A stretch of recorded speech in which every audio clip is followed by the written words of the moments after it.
The dust had hardly settled from the dramatic scenes recorded in the National Assembly on Wednesday, when it seemed there was a repeat performance by Thursday, when the Senate President arrived for plenary. Once again, Senator Natasha Akpoti-Uduaghan refused to stand, defying Senate protocol for presiding officers.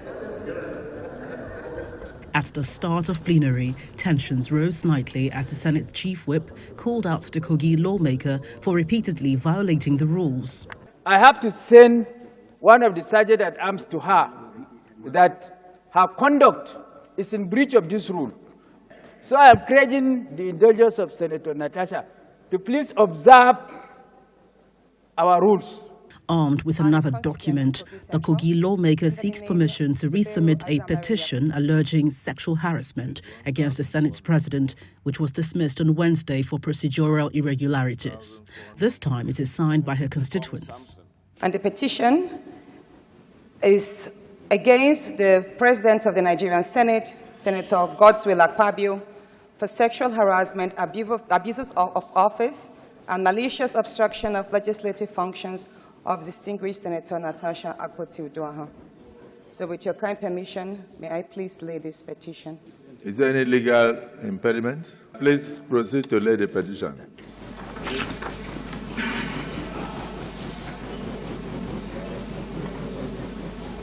Shortly after, the Senate Committee on Ethics, Code of Conduct and Public Petitions submits its report detailing its investigation into Senator Akpoti-Uduaghan's unparliamentary conduct during plenary on January 20, among others. That all efforts to get Senator Natasha Akpoti-Uduaghan to move to her newly assigned seat fell on deaf ears as Senator Natasha Uduaghan-Akpoti continued shouting on top of her voice and pointing her fingers at the presiding officer.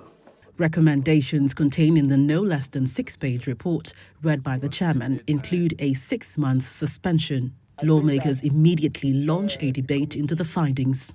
If you follow the sequence, issues of discrimination cannot be proven.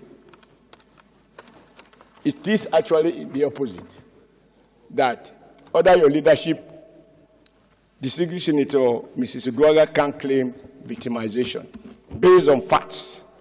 Today, we are faced with this situation that we all know impinges on the integrity of this institution.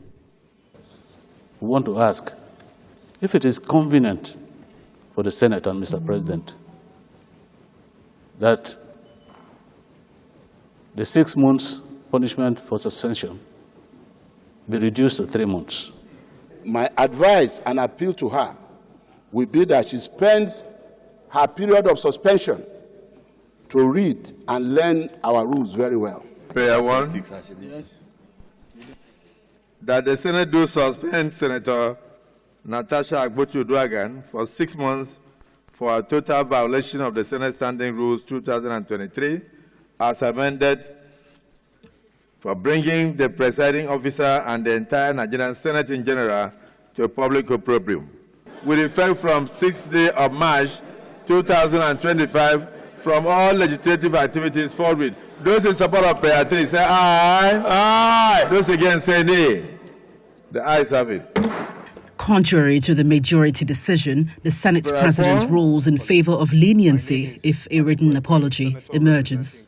Senator Natasha Akpoti-Uduaghan shall submit a written apology to the Senate before any reconsideration by the Nigerian Senate. Those in support of prayer 2 say aye. Those against say nay. Nay. The ayes have it. For the duration of her suspension, she cannot come or be seen within the vicinity of the National Assembly. Following the ruling, Senator Akpoti-Uduaghan is escorted out of the chamber by the Sergeant-at-Arms, but not without a reaction, breaching one more rule before her exit. This injustice will not be sustained. The pursuit for justice.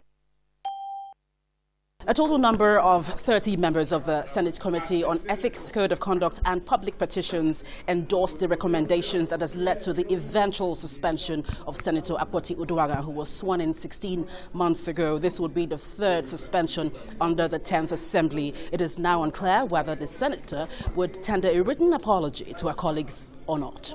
From the National Assembly, Gloria Umezuke, Channels Television News.